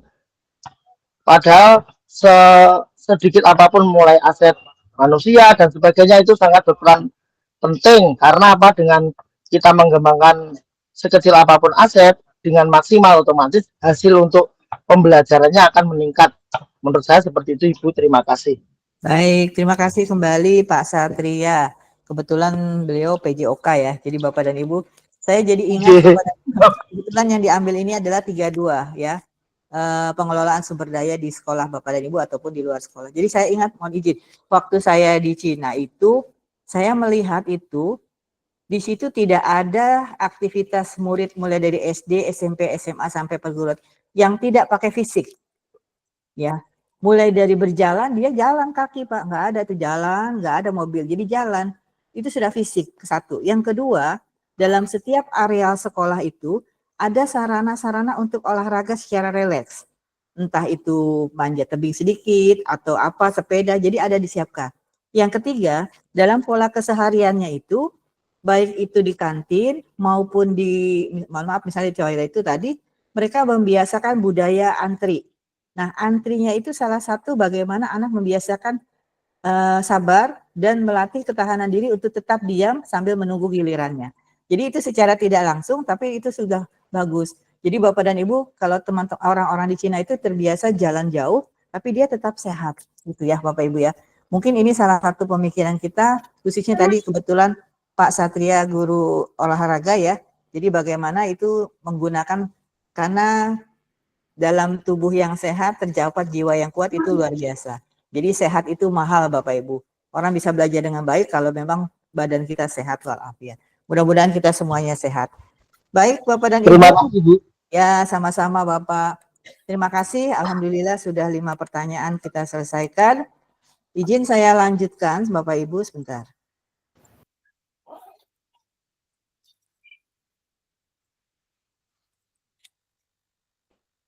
Sekarang kita akan masuk kepada penugasan berikutnya ya Bapak Ibu ya. Saya akan jelaskan dulu. Nah, ini kita penugasan di ruang kolaborasi dan berkaitan dengan aksi nyata. Sebentar. Ini Bapak Ibu. Jadi Bapak dan Ibu besok kan ruang kolaborasi 2 ya. Bapak dan Ibu ini akan dilakukan pada sesi kedua besok, yaitu tanggal 6 November. Pengerjaannya pasti dilakukan secara mandiri atau kelompok. Kami sebagai fasilitator pemandu tidak mengawasi Bapak Ibu, kami mempercayakan sepenuhnya kepada Bapak dan Ibu bersama kelompoknya pastinya ya. Yang ketiga, penugasan ini dilakukan agar Bapak dan Ibu sebagai fasilitator di program rekognisi ini lebih siap saat mendampingi CGP-nya mengerjakan tugas yang sama di regulernya ya. Artinya Bapak dan Ibu mendapatkan pengalaman yang utuh sebelum Bapak dan Ibu nanti mendampingi CGP Bapak dan Ibu. Durasinya kita hanya punya waktu 2 jam ya. Kelompok kita akan dibagi menjadi 3 kelompok. Mohon izin, kelompoknya tetap saya pakai kelompok yang kemarin ya. Tugasnya adalah merancang program atau kegiatan di mana program atau kegiatan tersebut mendorong aspek dari kepemimpinan murid, suara, pilihan, dan kepemilikan murid ya. Jadi tugas utamanya adalah merancang program kegiatan yang mendorong aspek choice, voice, dan awareness. Ini inti tugasnya. Nah, kalau kelompoknya sama ya Bapak Ibu ya, seperti yang sudah dibahas di di modul paket 2 sama.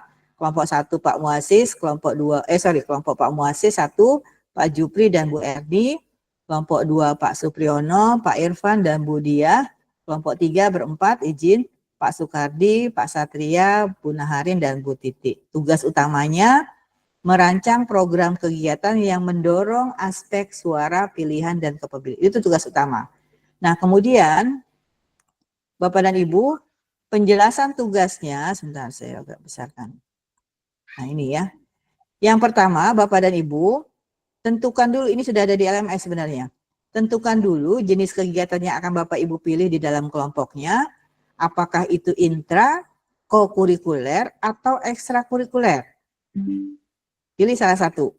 Yang kedua, jenjangnya apa? Karena pastinya setiap karakteristik jenjang program untuk SD, SMP, SMA, bahkan SMK, karakteristiknya beda-beda. Jadi Bapak dan Ibu silakan tentukan dulu jenjangnya apa, jenis kegiatannya di antara 3 program sekolah tadi apa. Yang ketiga, Bapak dan Ibu, jangan lupa lihat 7 karakteristik lingkungan yang menumbuh kembangkan kepemimpinan murid, ya. Kemudian dari 7 karakteristik tadi, Bapak Ibu boleh pilih minimal 1. Ya. Kan ada 7 karakteristik lingkungan nih, Bapak Ibu ya. Di antara 7, Bapak Ibu minimal boleh pilih 1. Walaupun Bapak dan Ibu milih lebih dari 1, boleh, nggak ada masalah. Yang penting lingkungan yang mendukung tadi, Bapak Ibu ambil 1, 2, atau 3, itu adalah mendukung program atau aktivitas Bapak Ibu yang akan Bapak Ibu lakukan. Terutama minimal di kelompok Bapak Ibu. Ya. Nah, kemudian setelah dapat tadi, diskusikan dengan kelompok Bapak Ibu, kira-kira programnya apa ya yang bisa dibuat. Yang penting dalam program tersebut, memunculkan bagaimana mengembangkan keterampilan siswanya dalam berinteraksi secara positif, arif, dan bijaksana. Ya. Kemudian, pada tahap awal, silakan Bapak dan Ibu kelompok melakukan atau menjabarkan apa yang mau dilakukan, bagaimana melakukannya, dan kenapa ini yang dilakukan. Sama dengan program, kenapa atau latar belakangnya apa, tujuannya apa, dan bagaimana. Ya, jabarkan apa programnya, bagaimana melaksanakannya, dan mengapa program itu dilakukan atau dipilih. Tuliskan secara singkat judul program kegiatan Bapak Ibu apa, kemudian gambarkan ringkasan umum dari program atau kegiatan Bapak Ibu. Pastikan di dalam program tersebut ada tujuan. Jadi ada latar belakang, pasti juga ada tujuan.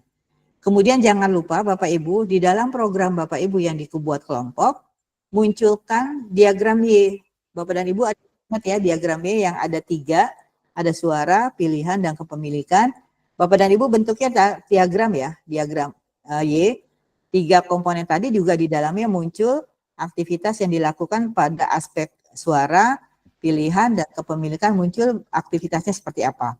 Ya, nah di setiap bagian dari tabel Y tadi, silakan Bapak dan Ibu buat strateginya apa yang akan Bapak Ibu lakukan supaya terdorong kepemimpinan murid dalam program tersebut. Nah, kemudian Bapak Ibu membuat deskripsi programnya itu dalam bentuk narasi boleh, dalam bentuk PPT boleh, visualisasi boleh, atau apapun boleh. Yang penting dalam program tugas kelompok Bapak Ibu tergambar. Ya, jelas. Ada latar belakang, tujuan, dan bagaimana caranya, dan lengkap ada tabel Y-nya juga. Ya, baru nanti hasil kelompok unggah di LMS, kemudian presentasikan hasil kerja kelompok kepada Bapak kelompok lain.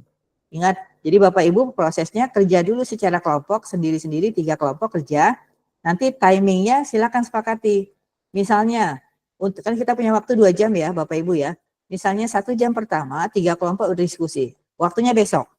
Apakah diskusi yang kelompok masing-masing 1 jam pertama, misalnya silakan kelompok terserah masing-masing kapan? Besok. Apakah jam 8 sampai jam 9? Mohon maaf ini 9 saya hitung 60 menit dulu ya. Nanti presentasinya janjian lagi 3 kelompok, 1 jam lagi. Kapan? Yang penting siap. Seperti itu Bapak Ibu. Usahakan presentasinya dan diskusi kelompok dalam 1 hari yang sama, yaitu besok hari Rabu tanggal 6 November.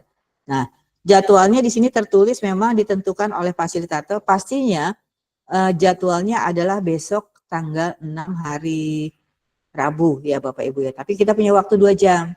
Silakan 2 jam ini dimanfaatkan. 1 jam pertama Bapak dan Ibu nanti diskusi di dalam kelompok, 1 jam keduanya Bapak Ibu ketemu. Atau kalau saya tawarkan, silakan Bapak dan Ibu bikin link Gmeet, kemudian nanti dalam link Gmeet yang utama munculkan 3 board. 3 board ini nanti Bapak Ibu diskusi masing-masing board dalam 3 kelompok. Nanti 1 jam kemudian Bapak Ibu kembali lagi ke main room, baru presentasikan. Seperti itu Bapak dan Ibu. Nah, nanti pada waktu presentasi, masing-masing kelompok Bapak Ibu diminta memberikan komentar atau saran perbaikan. Apa yang harus dikomentari? Ini. Yang perlu disampaikan atau diklarifikasi atau dilengkapi dalam presentasi kelompok. Apa yang paling menarik dalam programnya? Apakah gagasan program yang disampaikan itu bisa nggak ya diimplementasikan? Yang ketiga, sudahkah memaksimalkan rencana keterlibatan murid dalam program tersebut? Kelihatan nggak tuh gimana suara murid, pilihan murid, kepemilikan murid terlihat tidak? 4, ada nggak ide atau saran Bapak dan Ibu untuk menyempurnakan program kelompok itu agar lebih baik lagi? Itu Bapak dan Ibu, sampai di sini dulu ada pertanyaan, silakan. Pak Supriyono, silakan.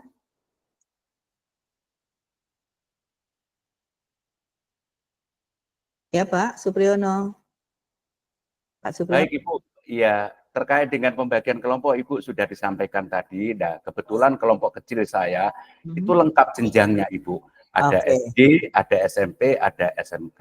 Ya. Lalu bagaimana itu nanti programnya bila mana dari ketiga kelompok tersebut memiliki program sendiri-sendiri. Apakah andaikan yang terpilih yang terbaik di SMK, Pak Irfan, kelompok saya kan Pak Irfan. Apakah saya mengikuti Pak Irfan atau saya tetap peduli dengan hasil punya saya sendiri? Mohon pencerahannya Ibu. Terima kasih. Baik, terima kasih Pak Supriyono. Memang kelompok Bapak kan beragam ya. Artinya seperti tadi yang di nomor 2, tentukan jenjang. Berdasarkan kesepakatan kelompok, silakan dipilih salah satu dulu. Ini tugas di ruang kolaborasi 2, maaf. Nanti berdasarkan pengalaman teman-teman pada waktu diskusi kelompok dan presentasi, Bapak dan Ibu kan akan masuk alur demonstrasi kontekstual. Di demonstrasi kontekstual, Bapak dan Ibu programnya sendiri. Itu Pak Supriyono. Jadi yang di recall ini ajang latihan dulu lah secara kelompok. Gitu ya Pak ya. Nanti ada alur demonstrasi kontekstual, baru Bapak Ibu kembangkan masing-masing sesuai jenjang Bapak Ibu. Seperti itu Pak Supriyono. Oke, terima kasih Ibu. Baik, sama-sama. Ada lagi? Oke, cukup ya. Jadi jelas ya. Oh, Bu, Pak Muasih, silakan Pak. Oke, terima kasih Bu. Ini kok Ibu tadi dawuh silakan buat rekaman di bor masing-masing. Apakah kita dalam ber-12 atau berapa nih 10 sesuai bor itu nanti kita sesuai kelompok itu kita bersama-sama buat bor begitu atau mungkin bisa buat rekaman sendiri-sendiri Bu. Sehingga untuk yang kedua, yang 1 jam kedua presentasinya baru nanti kita jadi satu kelas besar begitu. Terima kasih. Baik, terima kasih Pak Muasih. Kita diingatkan, waktu kita kan sama ya 2 jam ya, 90 menit kurang lebih. Nah 90 menit, silakan apakah mau 30 menit pertama diskusi kelompok. Maksud saya diskusi kelompok 1 30 menit, kelompok 2 30 menit, kelompok 3 30 menit. Kemudian yang 1 jam, yang 60 menit presentasi atau dibalik. 60 menit kerja kelompok, 30 menit presentasi 3 kelompok.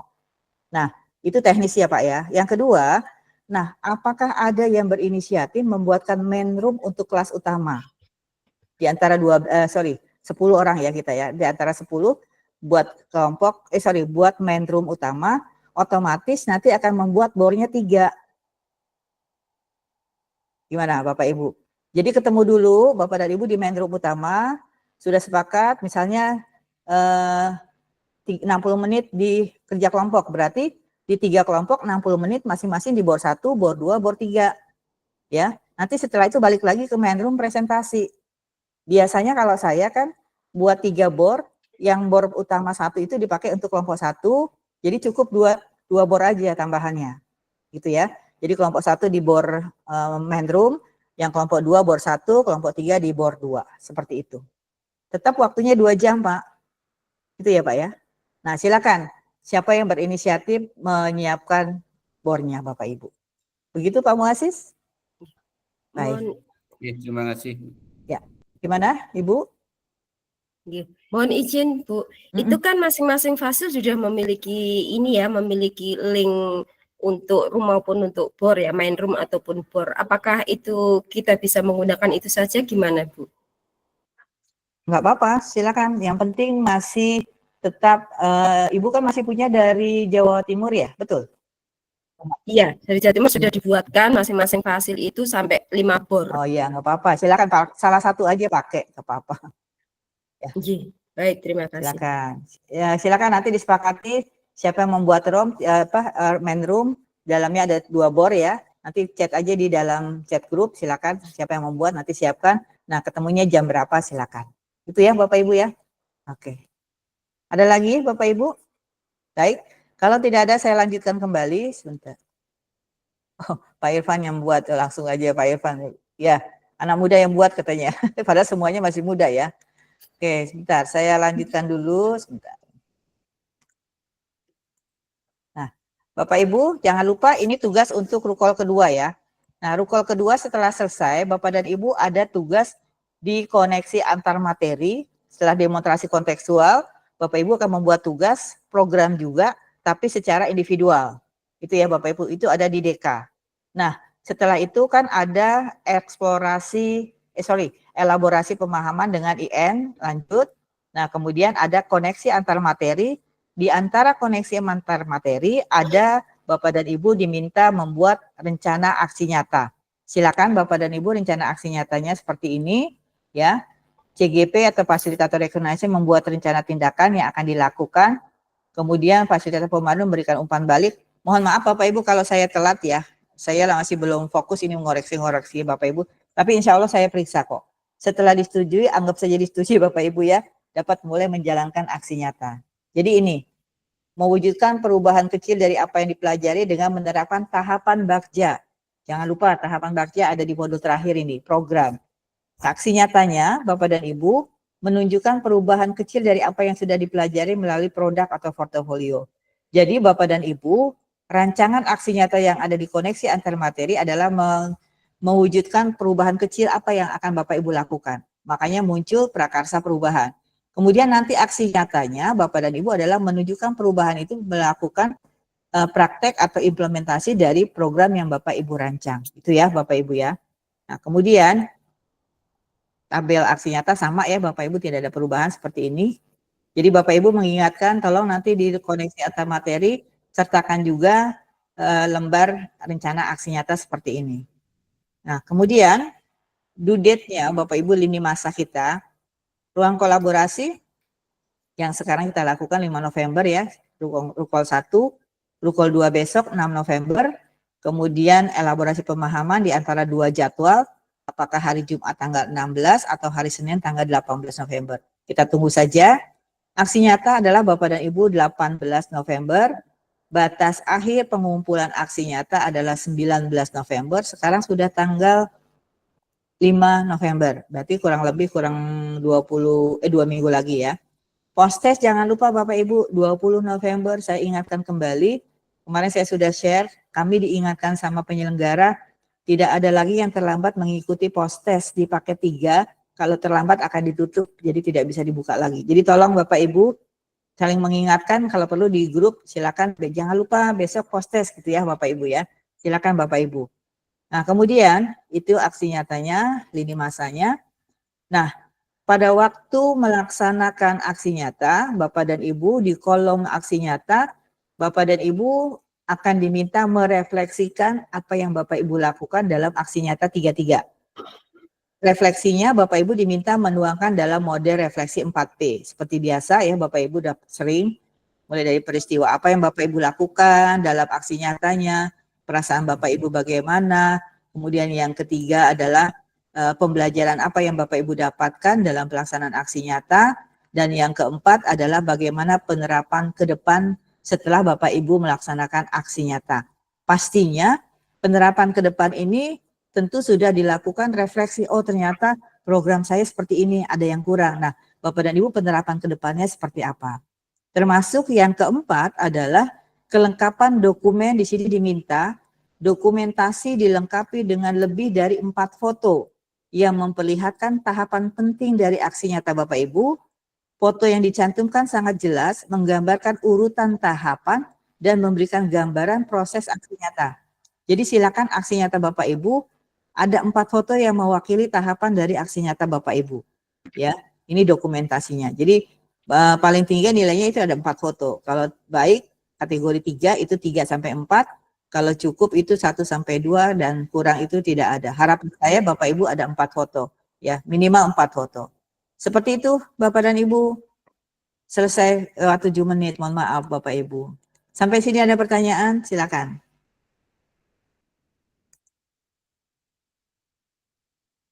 Ada? Cukup? Jadi yang itu, oke, Pak Supriyono silakan. Suaranya Pak, izin. Gini Ibu, terkait dengan refleksi di aksi nyata, itu tadi kan aksi nyata itu kan merupakan sebuah tindakan di mana ada kanvalnya di situ, ada bagja. Kalau tidak salah di situ ada B sama A. Apakah masing-masing tindakan itu kita buat refleksi sendiri-sendiri atau refleksinya itu di akhir saja? Oh. Ya, Bapak dan Ibu, intinya yang namanya aksi nyata itu Bapak dan Ibu melaksanakan program itu secara utuh ya. Jadi kami diingatkan Bapak dan Ibu itu baktenya utuh ya Bapak Ibu ya. B, A, buat pelajaran, buat pertanyaan, ambil pelajaran, gali mimpi, jabarkan rencana dan atur eksekusi utuh ya. Dan itu merupakan strategi Bapak dan Ibu pada waktu melaksanakan aksi nyatanya. Gitu ya Pak ya. Oke. Nah, itu baru silakan dilakukan termasuk dokumentasi dari tahapan aksi nyatanya itu Bapak Ibu munculkan. Jadi foto 1 itu yang mencerminkan misalnya tahap 1 apa, tahap 2 apa, tahap 3 apa. Itu di dokumentasinya. Seperti itu Pak Supriyono. Ya. Oke. Terima kasih Ibu. Sama-sama. Ada lagi? Oh ya, Bu Dia. Saya, ya, silakan Bu Dia. Baik, ya, terima kasih sebelumnya. Begini, terkait dengan aksi nyata kan kita nanti melakukan setiap tahapan, tindakan-tindakan di setiap tahapan bagja tersebut. Nah, apakah itu nanti dalam bentuk video begitu di setiap tindakan seperti misalkan di video praktek baik yang dianalisis CGP itu, ataukah kita hanya foto-foto rangkaian foto-foto seperti itu, Bu? Terima kasih. Baik, Bapak Ibu, kalau versinya video atau apa sih silakan ya Bapak Ibu ya. Alangkah bagusnya Bapak dan Ibu di samping ada videonya, nanti ambil, kalau di video itu kan nggak kelihatan 4-nya yang mana Ibu fokusnya. Kalau video itu kan jalan terus ya. Tapi kalau dokumentasi foto kan, oh ini loh momen 1, ini momen 2, momen 3, momen 4. Nah itu yang diambil di dokumentasi. Silakan Ibu. Berarti ini nanti tidak ada berbaginya ya Bu ya? Hanya melaksanakan aksi nyata saja, tidak ada sesi berbagi aksi nyatanya ya? Berbagi aksi nyata maksudnya gimana nih? Seperti yang di aksi nyata paket modul 1. Ya. Nggak ada, di sini kan langsung saja berbaginya paling komentar di dalam itu LMS di aksi nyata nanti. Oh, jadi iya, kan aksi nyatanya ya hanya di situ saja. Ya. Baik, terima kasih. Baik, ada lagi Bapak Ibu? Cukup? Oke, kalau cukup, alhamdulillah Bapak dan Ibu, mudah-mudahan semuanya sudah memahami. Jadi yang saya sampaikan tadi, tugas ruang kolaborasi 2, lanjut demonstrasi kontekstual adalah individual, kemudian ketemu dengan instruktur, kemudian Bapak dan Ibu akan ketemu dengan koneksi antar materi, disitulah buat rancangan aksi nyata, kemudian masuk ke terakhir aksi nyata yang seperti saya sampaikan tadi. Ingat due date-nya ya Bapak Ibu ya. Bapak dan Ibu silakan sesuaikan dengan due date masing-masing. Mudah-mudahan tidak ada yang terlambat, apalagi yang post-testnya jangan sampai lupa lagi. Pak Jupri ya, Pak Jupri lupa terus ini. Ya, mudah-mudahan pintunya tidak ditutup nanti Bapak dan Ibu ya. Harapannya tidak ada yang ya sekali Bu, sekali saja ya, cukup. Iya, jangan sekali, satu saja udah susah ya Pak ya. Baik Bapak dan Ibu, terima kasih atas kebersamaan kita pada siang hari ini. Saya yakin Bapak dan Ibu tetap semangat, karena biasanya kalau sudah di tengah kita capek, tapi kalau sudah menjelang akhir puncak ini tantangannya luar biasa. Karena Bapak dan Ibu menjelang akhir CGP dampingannya, Bapak dan Ibu juga mengakhiri tugas di rekognisi Bapak dan Ibu. Tetap semangat Bapak dan Ibu, insya Allah kita semuanya bisa menyelesaikan tugas kita dengan baik. Sekali lagi Bapak dan Ibu, saya atas nama pribadi, karena ini pertemuan kita di daring yang terakhir ya, paket 3, saya mohon maaf yang sebesar-besarnya atas kekurangan saya pribadi, karena tidak ada manusia yang sempurna. Mohon maaf sekali lagi, mudah-mudahan Bapak dan Ibu tetap semangat, bisa menyelesaikan tugas dengan baik. Salam sehat dan salam semangat, sukses selalu untuk Bapak dan Ibu. Terima kasih. Wassalamualaikum warahmatullahi wabarakatuh. Waalaikumsalam. Waalaikumsalam. Waalaikumsalam warahmatullahi wabarakatuh. Terima kasih Bu. Terima kasih banyak. Oh, Pak Satria nggak bisa buka kamera. Pak Satria masih mati lampu ya? Ibu mohon maaf, bentar. Ya. Memang sinyalnya agak ruwet. Bentar saya tak. Oke, baik. Kita tunggu Pak Satria. Jangan gelap-gelap. Oke. Baik, 1, 2. Saya di pojok sekolah. Terima kasih Bapak Ibu. Assalamualaikum. Waalaikumsalam. Sama-sama. Sehat selalu Bunda. Amin. Terima kasih Bapak Ibu, sehat selalu untuk Bapak Ibu. Terima kasih.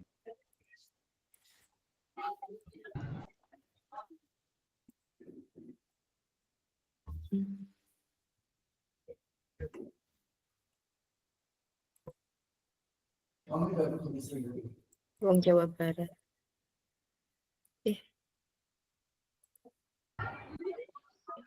Sebentar Ibu, Bapak jangan keluar dulu. Terus kita sepakat siapa yang membuat linknya Bapak Ibu. Loh, tadi katanya pakai linknya Pak Irfan. Tapi Oma juga Pak Oma juga. Dengan timing yang paling penting itu waktu, Yang perlu menentukan waktunya. waktu. Soalnya besok saya sama Pak Kardi itu pagi nggak bisa. Saya sama Pak Kardi besok ada MKKS kan. Saya juga nggak bisa Saya pagi. juga nggak bisa pagi besok.